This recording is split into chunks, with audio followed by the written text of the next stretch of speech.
Salmo 6 diz assim a palavra do Senhor. Senhor, não me repreendas na tua ira, nem me castigues no teu furor. Tem compaixão de mim, Senhor, porque eu me sinto debilitado. Sara-me, Senhor, porque os meus ossos estão abalados. Também a minha alma está profundamente perturbada. Mas tu, Senhor, até quando? Volta-te, Senhor, e livra a minha alma. Salva-me por tua graça, pois na morte não há recordação de ti. No sepulcro, quem te dará louvor? Estou cansado de tanto gemer todas as noites. Faço nadar o meu leito, de minhas lágrimas o alago. Meus olhos de mágoa se acham amortecidos, envelhecem por causa de todos os meus adversários. Apartai-vos de mim, todos os que praticais a iniquidade, porque o Senhor ouviu a voz do meu lamento, o Senhor ouviu a minha súplica, o Senhor acolhe a minha oração. Envergonhe-se e sejam sobremodo perturbados todos os meus inimigos, retirem-se de súbito, cobertos de vexame. Amém. Senhor, nós te agradecemos, ó Pai, por essa leitura bíblica. A tua palavra foi lida e agora será exposta, Pai. Ó Deus, ajuda-nos a compreender a tua palavra, ajuda-nos a sermos alimentados por ela. A palavra é tua, Pai, nós somos teus. Fala conforme o teu querer, conforme a tua vontade. É o que te pedimos em nome de Cristo Jesus. Amém. Irmãos, alguém já disse, e eu não sei quem foi, que os salmos eles são orações que Deus nos deu para que pudéssemos fazer a Ele. Tem coisas que nós não teríamos coragem de falar para Deus, que seria ousadia demais falar, que nós não deveríamos realmente falar de nós mesmos, mas os salmos, Deus fala através do salmista, e quando nós vemos o que eles falam, o que esses homens inspirados por Deus falaram, nós podemos orar dessa forma, com respeito, com temor, porque nós não estamos falando com um colega qualquer, nós estamos falando com o Deus de Deus, o único Deus, o Senhor dos senhores, o Rei dos reis. O salmista, o título desse salmo aqui em negrito, Davi recorre à misericórdia de Deus.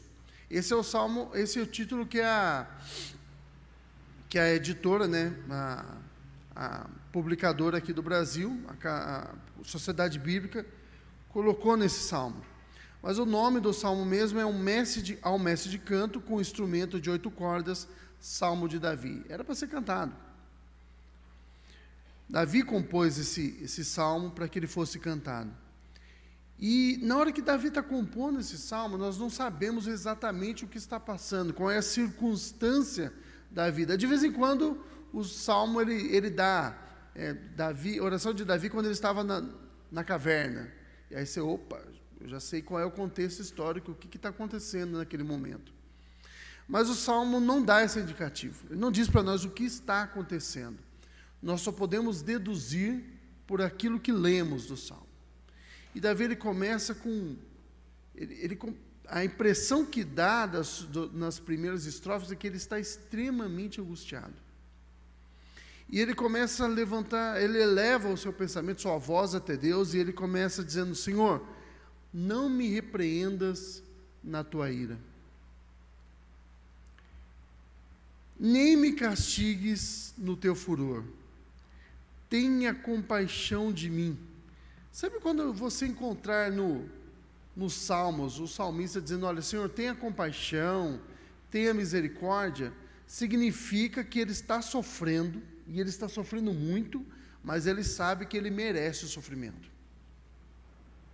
Quando ele acha que ele não merece, aí vocês vão encontrar na linguagem do Salmo, ele falando assim, olha, Senhor, julga a minha causa. E aí ele tem certeza, pelo menos ele julga, ele imagina nele, né, com ele, que ele é justo naquela situação. Que ele está sofrendo, mas ele não merece aquilo. A gente vê isso também em Jó, né? Jó, o tempo todo ele fala, Senhor, tudo bem, eu sou pecador, mas eu acho que o negócio está meio desproporcional aos pecados que eu cometo. Parece que está pesado demais. E é isso que Davi está dizendo, Senhor, não me repreendas na tua ira, eu mereço, mas não me repreendas na tua ira. Hoje de manhã um dos meus filhos me deixou bastante irado mesmo, e eu demorei para me acalmar. Eu já vi uma situação que vinha se prolongando há um tempo, e eu tenho tido muita paciência com ele, mas hoje ele me fez sair perder a linha. E aí eu teria que corrigi-lo, mas eu estava irado, e se eu corrigisse ele naquele momento, eu pecaria, porque eu estava além da minha capacidade de, eu ia perder a estribeira ali, ia passar do limite, e aí eu resolvi deixar passar, e aí o dia foi um dia bem puxado, tive prova do ENAD hoje, saí correndo lá da prova, tomei banho e vim para a igreja, então o dia foi longo. Imagine você, irmão, se o seu filho chega para você, não foi o caso do meu filho, ele não fez isso. Eu acho que ele ainda pensa que ele não fez tudo isso. Mas imagine o seu filho chegar para você e falar, pai, eu fiz uma coisa errada, e eu mereço o castigo, mas por favor, deixa passar pelo menos a ira. Me castiga na hora correta, não me corrija na ira. A sensação de Davi ali é que a situação dele era tão drástica, era tão difícil. Ele vai dizer que ele está sentindo na alma, a alma está perturbada. Se a gente continuar lendo aqui, a gente já leu, né? Que ele sente que ele está perto do sepulcro, ou seja, a situação dele, ele está doente, e ele está achando que ele vai morrer. Então ele está com a alma perturbada, ele está com uma enfermidade física, então enfermidade na alma, enfermidade física, e ainda os inimigos estão em volta dele esperando ele morrer. A situação é bem difícil. E aí ele fala, Senhor, eu estou profundamente perturbado. Mas, Senhor, até quando? Eu estou pedindo misericórdia. Às vezes nós passamos por momentos assim. Não é sempre que o nosso sofrimento é causado por pecados que cometemos. Às vezes a gente vai ter que orar, Senhor, julga a minha causa, porque eu sou pecador, mas eu acho que está além da conta. Eu não mereci tudo isso, não. A verdade, a gente merecia, sim. Mas a gente está pedindo para o Senhor que seja justo. E às vezes a gente está passando por alguma circunstância que alguém está sendo injusto conosco, né? Um amigo, ou um chefe, ou alguém no trabalho que não é seu chefe, mas está te perseguindo, está armando cilada para você. E nesse momento, a oração é, Senhor, estão tramando contra mim, seja justo. Faça justiça. Exponha o injusto, né, que é o outro, o adversário. Mas às vezes nós precisamos ser humildes e reconhecer, Senhor, eu pequei, eu mereço o que eu estou passando, mas Senhor, tenha misericórdia, eu acho que eu não aguento mais. Eu mereci realmente o castigo, mas eu sei que em Ti eu posso encontrar misericórdia. Uma vez Deus, talvez seja essa a circunstância, a gente não sabe, e eu não vou nem tentar arriscar. Mas teve uma época que Davi, ele agiu de forma impulsiva, e ele mandou fazer um censo em Israel. Deus não tinha mandado fazer isso, e ele foi e fez um censo, e a ideia ali, contar as pessoas, e a ideia que depois Davi confessa, né, é que o censo não era para simplesmente saber quantas pessoas, porque Deus já tinha mandado. Se você lê o livro... O pessoal gosta de dar uma acelerada aqui, né? Se você lê o livro de Números, e se você já leu o livro de Números, você sabe que o livro de Números tem esse nome porque tem muito número lá. Foi um censo que estava fazendo. Deus está fazendo um levantamento. Na verdade, Deus não precisava fazer levantamento nenhum. Mas o povo precisava saber quanto eles eram. E aí Deus vai fazer a distribuição do povo em relação a esse censo. Mas o censo de Davi foi completamente pecaminoso. Ele queria saber o tamanho do domínio dele. Havia orgulho ali, havia arrogância. E Deus castigou Davi por isso. E quando Deus estava preparando o castigo de Davi, Deus chamou Davi, através do profeta, e falou assim: escolhe, eu vou te castigar. Você vai pagar por isso. Mas eu vou te dar a oportunidade de escolher o castigo que você tem. Você quer cair nas minhas mãos ou nas mãos dos teus inimigos? E a resposta de Davi, olha, irmãos, olha a decisão que ele tinha na frente dele. Cair nas mãos do Deus onipotente, que ninguém pode frear o que ele deseja fazer, ou cair na mão dos homens que tem limites para o mal que podem fazer.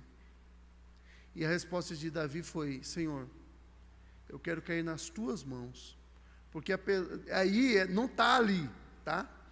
Porque apesar de ser onipotente, irmãos, e aí está o que Davi, a justificativa de Davi, ele disse: Senhor, eu prefiro cair nas tuas mãos, porque em ti eu encontro misericórdia.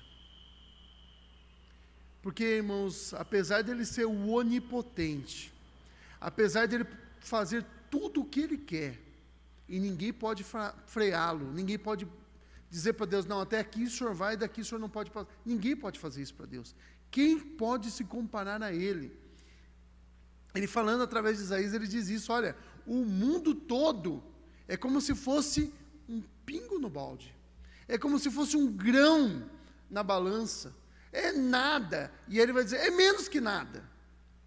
Mas apesar disso, irmãos, em Deus nós encontramos misericórdia.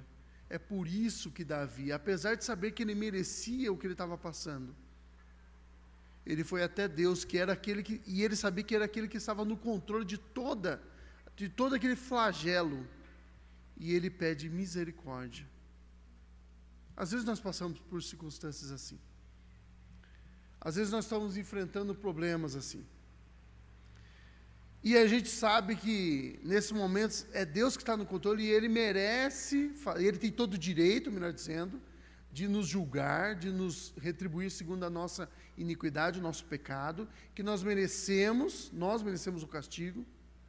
Mas o convite de Davi é: apesar de ser Deus que está te castigando, é atrás dele que você tem que ir atrás de misericórdia, em busca de misericórdia. Você já pegou, quem tem filhos aqui, você já precisou corrigir o seu filho, e depois que você corrigiu, e aí pensa, corrigir de fato, quem é que ele vem, atrás de quem que ele vem buscar carinho depois? Eu já tive que corrigir meu filho e pegar e corrigi-lo de forma física mesmo, e depois de eu dar umas chineladas nele, quando eu repreendi ele, e eu deixei, imediatamente, ele veio chorando, e ele veio e agarrou nas minhas pernas. E aí eu chorei também, né? E eu o abracei, e eu expliquei para ele o que ele tinha feito de errado, e eu falei: filho, o papai te ama, mas o que você fez precisa ser corrigido. Precisava ser corrigido. Mas ainda eu ainda te amo. Irmãos, é em Deus que nós encontramos refúgio. É em Deus que nós encontramos amor. É em Deus que nós encontramos misericórdia. Foi em Deus que Davi recorreu, foi a Deus que Davi recorreu, e em Deus que ele encontrou refúgio. E ele falou: olha, eu estou cansado de tanto gemer. Se você já leu o Salmo 3 e 4, você vai encontrar o salmista, eu não vou dizer que foi Davi, foi Davi mesmo, olha, Salmo de Davi. Davi, o mesmo autor, ele dizendo assim: olha, eu me deito e durmo, e logo pego no sono, eu me deito e durmo, e logo posso dormir, porque o Senhor me faz repousar em segurança. Mas agora no Salmo 6, a situação é totalmente outra, e ele fala: eu não consigo dormir, o meu travesseiro, eu inundo ele de lágrimas. Talvez você já tenha passado assim, deita no travesseiro, e foi tanto problema, é tanta dificuldade, é tanta tribulação. Às vezes porque está sendo castigado por Deus, porque a gente merece, às vezes, ser castigado e precisa ser castigado. E lembre-se que o que diz lá no escritor dos Hebreus, ele castiga e ele corrige a todos aqueles a quem ele ama. Foi isso que eu falei para o meu filho. Eu falei isso ontem para ele.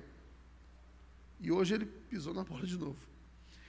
Falei ontem isso para ele. Ontem à noite eu estava conversando com ele, calmo, sereno e tranquilo, que nem diz o hino lá, né? Eu conversando com ele, e eu falei assim: filho, a Bíblia diz que Deus amou Jacó e ele aborreceu, e ali é um eufemismo para dizer que ele odiou Esaú. E eu falei para ele: filho, sabe como foi que Deus mostrou amor por Jacó? Ele esmagou Jacó.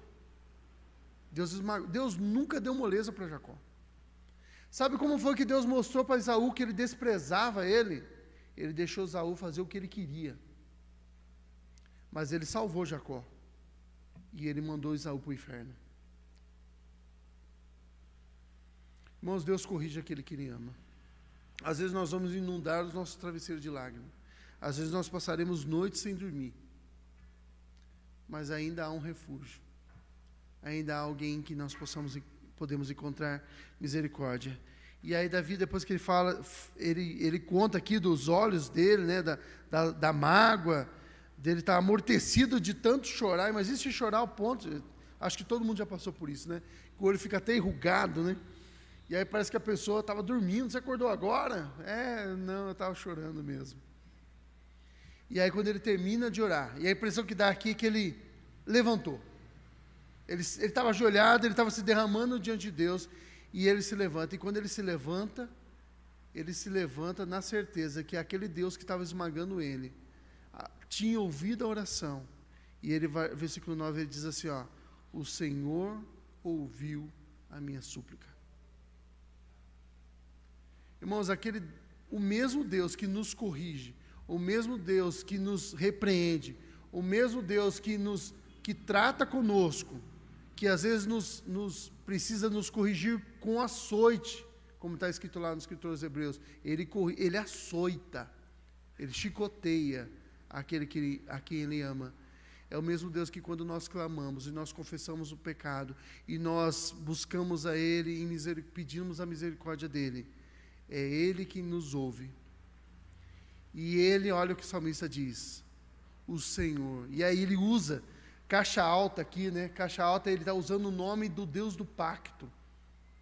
E ele fala: Yahvé acolheu a minha oração.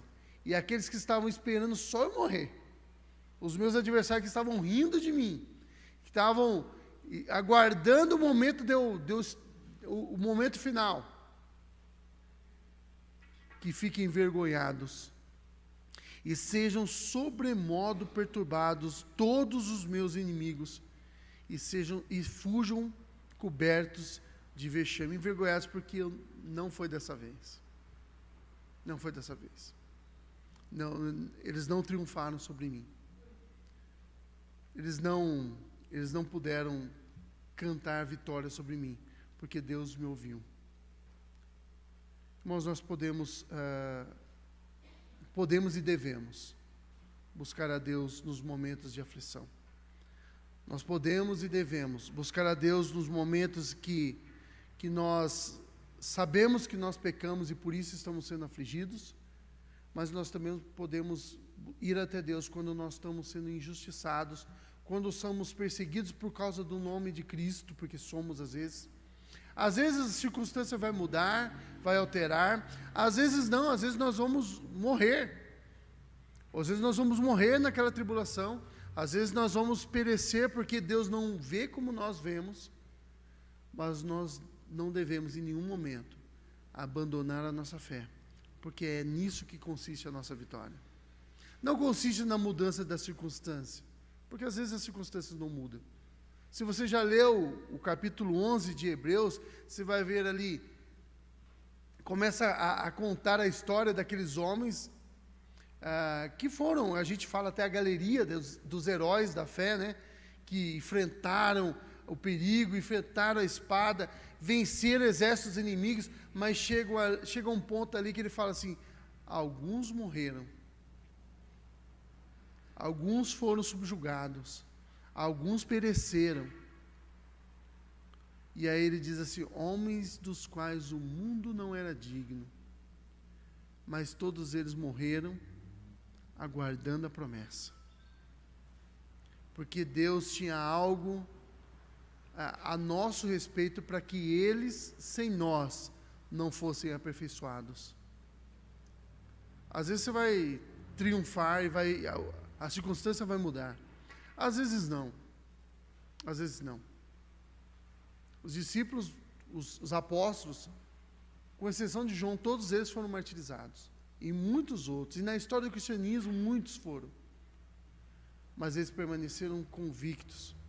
Terminaram sua vida como Paulo, lá em 2 Timóteo, dizendo: combati um bom combate, acabei a carreira e guardei a fé. E desde agora está me guardada a coroa da justiça, a qual o justo juiz me dará naquele dia. E aí Paulo ele faz uma declaração maravilhosa: mas aquela coroa não é somente para mim, né? E ele diz: e não somente a mim, mas a todos aqueles que amam a sua vinda. Em Cristo nós temos misericórdia. Em Deus nós podemos encontrar misericórdia. Passaremos por tribulação. Às vezes a gente está passando por dificuldades e pensa: acho que Deus me esqueceu. Deus virou as costas para mim. Deus não se importa. Não, irmãos, Deus está no controle. Ele está no controle total, do começo ao fim. Do começo ao fim. Para que aquela tribulação, mesmo que ela venha ceifar a sua vida, ela não abale a sua fé. Lembra quando e a última ilustração que eu vou dar. Lembra quando Lázaro morreu, e aí Jesus ele espera Lázaro morrer, e ele vai, e ele encontra com Marta, e aí ele conversa com Marta. Na verdade, não é que ele se encontra, né? A Marta não aguenta esperar, ela vai até Jesus. E aí, durante a conversa, a Marta fala assim: olha, mas ele está aguardando a ressurreição. A fé de Marta não estava abalada. A fé de Marta não estava abalada. E se você ler essa história, irmãos, Jesus ele não fez aquele milagre por causa de Marta, porque a fé da Marta, mesmo tendo perdido o irmão, ela tinha certeza que ele ressuscitaria. Também não foi por causa de Maria, porque mais quietinha lá na dela lá, ela também está confiante que ele vai ressuscitar. Jesus ele fez aquele milagre, e ele diz que ele fez aquele milagre por causa dos discípulos e por causa de nós. Porque João escreveu o livro dele para que ele pudesse mostrar para nós que Jesus era Deus, e crendo nisso, nós tivéssemos vida em seu nome. E o único que... E Lázaro já estava com Deus, ele também não precisava. O que mais saiu prejudicado naquela história toda foi Lázaro. Já estava com Deus, teve que voltar. Priscila fez uma brincadeira comigo: olha, todo mundo quer ver Deus, mas o pessoal parece que não quer morrer. Eu falei: é isso mesmo. Nós estávamos falando isso hoje de manhã. Todo mundo quer ver Deus, mas ninguém quer morrer. Lázaro já estava com Deus, irmãos. Não tinha mais problema mais. Não tinha nenhuma dificuldade mais. Ele teve que voltar para o nosso benefício. Às vezes é isso que Deus faz. Todo o processo, todo cuidado, toda a tribulação, toda a dificuldade que nós passamos, é porque nós sejamos aperfeiçoados à estatura de Cristo. Mas nós podemos ter certeza que mesmo nesses momentos, há um socorro bem presente na hora da angústia. É por isso que nós não precisamos ter medo. Recorra a Deus em oração. Busque consolo na palavra de Deus, porque aqui há consolo para nós. E na oração, irmãos, Ele nos ouve. Eu tive que orar bastante hoje, para que Deus me acalmasse. Eu estava furioso, para que Deus me acalmasse. E Ele me acalmou. E eu agradeço a Deus por isso, porque Ele me impediu de cometer pecado. Nós podemos encontrar refrigério, calma, sossego em Deus, sempre. Que Deus possa te abençoar. Oremos. Senhor, nós te agradecemos por essa tarde que estivemos aqui ouvindo a Tua palavra, te adorando, Pai. Perdoa-nos porque somos falhos e fracos. Às vezes, Deus, nós precisamos da Tua correção, mas tenha misericórdia de nós, Pai. Nós sabemos que o Senhor tem misericórdia, mas a Tua palavra nos encoraja a clamar por ela. O Senhor conhece a nossa estrutura, o Senhor sabe que somos pó. Nós não suportamos, muitas das vezes, achamos que não suportamos a correção. Ajuda-nos, ó Pai, a ir até o fim e que possamos aprender com ela e que possamos ser moldados à estatura de Cristo, para a glória do Teu nome. Refrigera nossa alma no momento da angústia. Dá-nos da Tua calmaria, Pai, do Teu refrigério, da Tua paciência, do Teu amor. Dá-nos, Senhor Deus, da Tua alegria. E ajuda-nos, ó Pai, a suportarmos as agruras dessa jornada, confiando em Ti, olhando para Ti, olhando para Teu Filho Jesus Cristo, que é o autor e consumador da nossa fé. Despede-nos agora em paz. É o que Te peço, Pai, é o que nós Te pedimos. Em nome de Cristo Jesus, Senhor nosso, Salvador nosso, aquele que nos conduz a passos verdejantes. Amém, Senhor.